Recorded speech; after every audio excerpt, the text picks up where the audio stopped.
The first challenge is it's actually in understanding how difficult it is to develop great teamwork. And I don't mean difficult in a way that it's a challenge that you can't take on, but you have to understand the complexity of it. And let me just give you an example of that.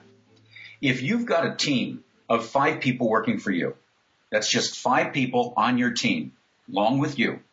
If you've got a team of 5 people and everybody's responsible for their own thing, but they don't really have to problem solve or communicate or help each other, then you've really got just 5 relationships that you need to pay attention to and that you need to make sure are not getting in the way of doing great work.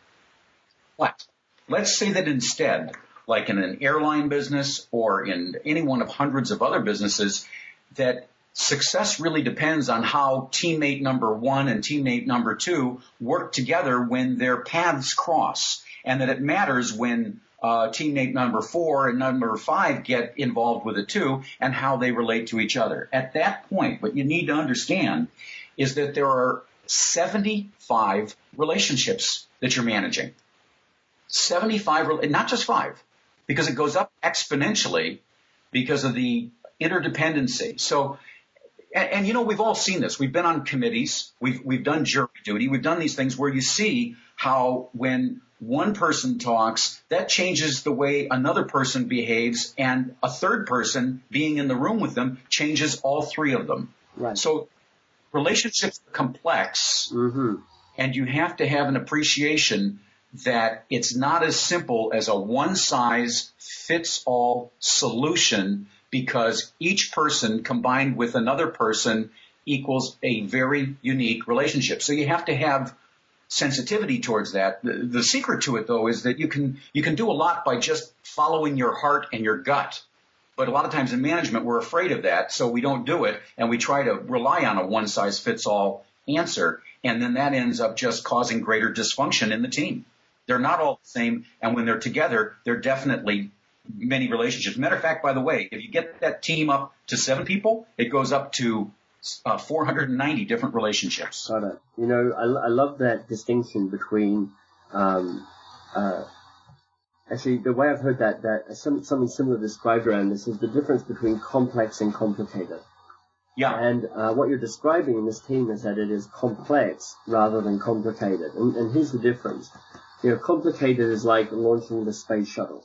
You need a lot of lists, you need a lot of project management, but if you follow all those steps in a logical, linear, straightforward way, you've got a pretty good chance of getting a space shuttle up into the atmosphere. Yeah. Complex is like a flock of birds. You know, and how does that group of birds stay together as a flock? Yeah. You know, and they do not have a very long list of Microsoft project managers strapped underneath their wings to keep them together as a flock. What they operate on are like 2 or 3 core principles that allows the flock to be self-forming. Yes. And what I'm hearing you say here is that, you know, for the teams to work, they need to, as you say, follow their heart, follow their head, follow their heart, and actually that tends to create some core principles around which a group can self-organize and become a functional team, rather than trying to follow the long list of this is what you need to do in this order as a way of trying to manage all those complex relationships. That's well put, and absolutely true. And what we run into as we're observing the dysfunction that causes work to completely fall apart and things to not get done. What we look at is we look at where we've gotten in our own way, where a natural approach would have worked, but we've gotten in our own way, or we've refused to acknowledge the complexity of it simply because it was easier on us to just have a rote response to everything that we do. Got it. So that's one challenge. That you're working in a team, and how do you actually make it not just 5 disparate relationships that you're managing, but actually how do you create it as a complex system that works together? Yeah. And certainly one of the insights around great work is it is not a solo activity. You can't be doing great work by yourself, because that's not what great work is. You need help. You need other people in the mix.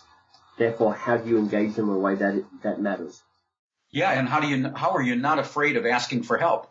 Because people see it as a weakness, and there's a mythology out there that bosses must be and managers must be all powerful.